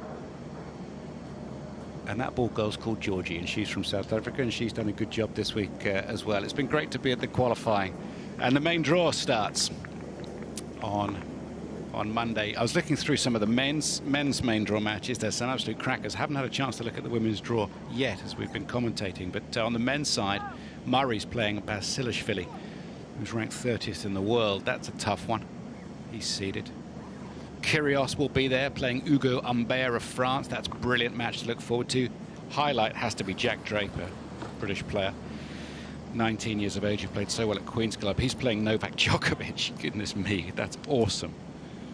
Dan Evans and Feliciano Lopez will demonstrate that single-handed slice backhands are still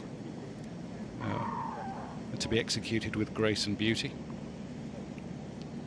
Verdasco versus Dimitrov will be a match to please the crowds. I wonder who Katie Swan will play.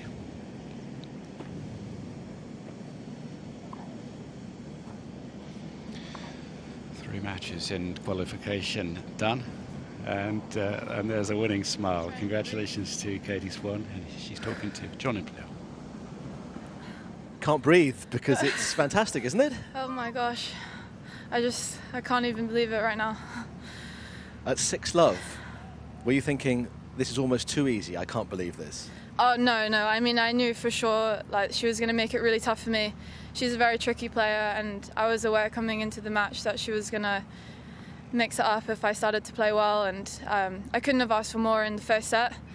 I was so focused, and then I was ready to battle it out in the second. I was dealing with a lot of nerves. It was probably pretty obvious, but yeah, oh my gosh, I can't tell you how happy I am to come through. How hard was it to focus as well when it was obvious that she was injured and then she had the timeout? You've got to think about yourself. You can't get distracted by that, can you? Yeah, I was just fully focused on myself. I didn't really know what was going on, but yeah, I was just thinking point by point. How was that last game? I don't think I've ever felt so nervous in my life. But the tennis was kind of getting me through, you know, like I felt really nervous, but I was just focusing on doing the things that I've been doing the last few days, and that was how I was able to come through. Your head was nervous, but your arms were working. That was what mattered. Yeah, my legs were not working that well, but yeah, it was good to get through. I'm guessing your mum and dad and members of the family are probably watching this at the moment, wherever they may be. Have you got a message for them? I wouldn't be here if it wasn't for them, so this means a lot, I'm sure, to them as well. We can tell how much it means. And who would you like in the first round on Monday or Tuesday? I have absolutely no idea. I'm so happy to be there. I think this is probably my biggest accomplishment in tennis, so I'm very excited. We can tell. Well, listen, just enjoy tonight and then focus on Monday tomorrow. But make the most of it because it's fantastic. Well done. Thank you.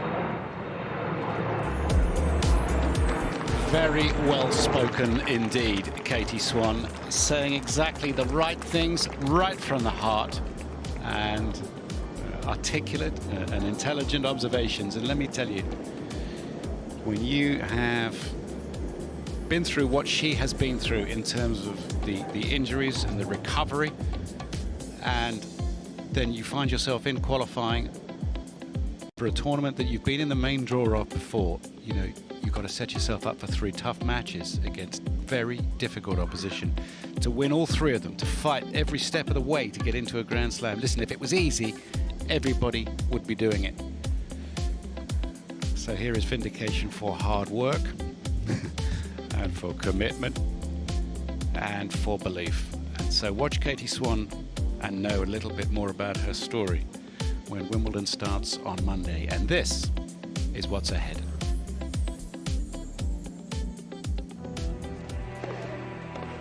There are huge expectations. Even though you've done it before, you're thinking anything can happen. Everyone wants to do the best they can. So you have to practice all the time, every week, pretty much every day, to get everything perfect. Everything's kind of exaggerated when you're on court. Just before they serve, the noise just drops completely.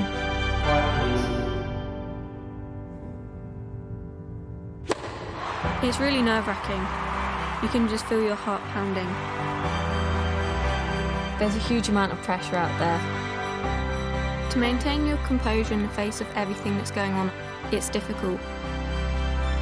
It's all about presenting yourself in the right way and being the best that you can be.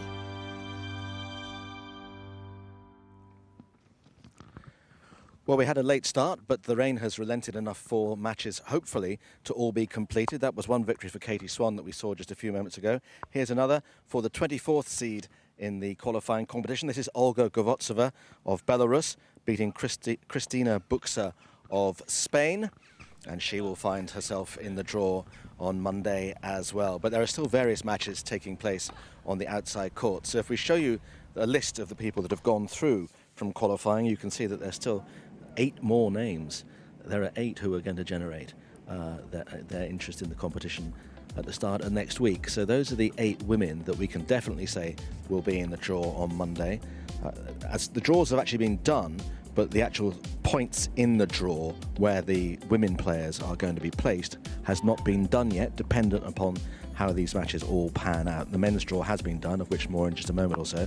And the women's seeds at Wimbledon look like this. If you weren't with us an hour and a half or so ago, and you haven't spotted it on your phone or whatever, you won't have known that Ash Barty is top seed, and you will notice that missing from that list is Simona Halep, who, after the seeds have been announced, initially she was there as number 2 seed, the defending champion, but she's withdrawn because of injury. She missed Roland Garros as well, so that means Arina Sabalenka is upgraded to the 2nd seed, and that means all the way down that has a further knock-on effect. So Serena Williams finds herself at 6, Iga Swiatek at 7. And as we go on to the 32 seeds, you will notice that actually on that page, both finalists in Paris are in the top 16 seeds. Down at the bottom, the TBA, that's not a name. They haven't determined who's going to be the 32nd seed yet, but Britain's Jo Konta gets upgraded to 27, and Coco Gauff is the number 20 seed. And she qualified here a couple of years ago and then went on to beat Venus Williams, so it can be done. Now, from the men's point of view, these are the guys who have qualified. A lot of these actually were 2 sets down in their final match. The great debate about 5 sets or not, but actually it produced some really thrilling matches yesterday. All these games were concluded yesterday, and a lot of these players have got through to the main draw, having come back from 2 sets down to win it in 5. Among them, people like Mackenzie McDonald, who is an obviously outstanding player from the USA, and you suspect is going to find himself going up the rankings very rapidly, and in 2 or 3 years' time, he could find his name in this list, which is the list of the men's seeds for this coming championship. And guess who's number 1 seed? And the question, I suppose, is it's almost like, for a lot of people anyway, this is like going back to the old days when there used to be a challenge round that everybody played a competition and then you played somebody in the final who played just 1 match, because it kind of feels that's what it's laid out for Novak Djokovic. He's playing so well. There are all the men's seeds down to 16, and if we just, from a parochial point of view, from a British perspective, 2 British seeds for the first time in a long old while, with Dan Evans in there alongside Cameron Norrie. And Norrie actually could find himself playing Roger Federer if he was to get through a couple of rounds. So, Andrew and Louise here for one final chat about what we've seen over the last 5 days. I mean, it's been great. I think let's just say that full stop. It's been fantastic. If there's somebody in the men's draw from the qualifiers here that you think, you know, they could get through a couple of rounds because they are really good players, who would you name? I'm so glad you asked me that, because I had a quick look at her. I've just been getting quite emotional, by the way, at watching Katie Swan and that interview with her. I mean, that's what it means. This is the biggest moment of my tennis career. But if I had to pick one, it was a bloke I was watching on outside court, a 6'4" Chinese player by the name of, where is his name? Zhang. Zhizhen Zhang. I can't say the name even though I read it all the time. He calls himself Triple Z, and he understands that nobody's going to say his name properly. Does he really? Yeah, he does. I was watching with Jamie Baker, the tournament director, watching a first-round match. He's phenomenal. He never gets off balance. He's like a gymnast out there on the court, and he's made it all the way through the qualifying, and I just think he's fantastic. And if I've got a ticket for Wimbledon on Monday or Tuesday or whenever he's playing, I would go and watch him play. But that's what the qualifying does. It gives exposure to people that otherwise you wouldn't know about, and it's just so wonderful to learn about them. Who's the one player in the women's draw that we've seen here that you think with a fair wind and a reasonable draw could actually go, could be, not, if not a Coco Gauff, could certainly get through a couple of rounds? Look, I think you can't look past Pironkova Svetlana. She's been playing really well. Although she's in a 3rd set battle, if she's to get through, she's a player that we know. She's been to the semi-finals before, but she's playing someone very experienced in Anna Konja, so that's tough. We've got Niculescu out here. She can slice and dice, and she can tear up the best. So who knows? I tell you something, that match must be, that there must be some almighty long rallies in that game, because they're only 1 game into the 2nd set there. and we've finished and gone on our match. And so, and Volyets that we saw yesterday is good. This young American player. Look, if you're number one in America for your age at 18, 19, and you qualify for Wimbledon, then you're for real. I don't think she's a Coco Gauff, but she moves unbelievably well. And she's a really dogged competitor as well. Really. So the obvious way to finish this conversation is, you know, in a fortnight's time. Well, the fortnight's time will be Friday, so it'll be men's semi-finals day. So we'll know who the women's final will be tomorrow. So a fortnight today, the women's final tomorrow will be between. Is Serena and Ash on opposite sides? That's a very good question. Have you memorised 120? I think they're on the same side. I think they're on the same side, yeah. So, look, Ons Jabeur is going to be somewhere in the midst, I tell you. She's playing some great tennis. That's a really... And wouldn't that be amazing? A Tunisian Grand Slam winner would be extraordinary. Yeah, and Arina Sabalenka needs to have a big Grand Slam at some point, and it could be this one if she gets 2 or 3 matches under her belt. And does Djokovic win the men's? Well, I mean, you have to start talking about who else it might be if it's not him. He goes in as clear favourite. We'd all love to see Federer dance around centre again and again and again, because that's a magnificent sight. I don't think it'll be Andy Murray, but I hope he plays well. And good luck, Jack Draper, against Novak. What advice would you give Jack Draper for? Is it the classic thing about go out and enjoy it? That awful cliche. Absolutely. Is it true? Listen, if he gets to 2 or 3 or 4, you think Novak, who's played no matches on grass, is going to feel instantly comfortable? Okay, he's won the French Open and maybe the greatest player that ever lives, and he's the defending champion. But, you know, make him earn it against you. You know, Jack's 6'4", he's got a big lefty serve. Go and play your game. And yes, keep a smile on your face by all means. Why not? And last word, we've had people, I'm sure, from all over the world watching over the last 5 days of qualifying. What does this event say about the health of tennis generally, do you think? Well, I think it's amazing, isn't it? It is a global sport. And I think to see young girls having opportunities to play, and I think the ITF and the Grand Slams have done a wonderful job with their development funds, and that has allowed nations and young players to have a real opportunity. These countries that don't have role models, it's wonderful to see them out here playing. It's fantastic. Yeah, well, it has been great to interview people from Bolivia and Colombia and all over the place, and they're saying, we have no grass courts, but we're here, and we're flying the flag for tennis for people back home. Tennis in the Olympics mattered as well. Oh, yes, indeed. Well, onwards to Tokyo in a few months' time. But anyway, hope you've enjoyed our 5 days of coverage. It's been great fun bringing it to you wherever you are in the world, and I suppose all we can say is if this was the aperitif, bring on the main course. We'll see you on Monday. Bye-bye.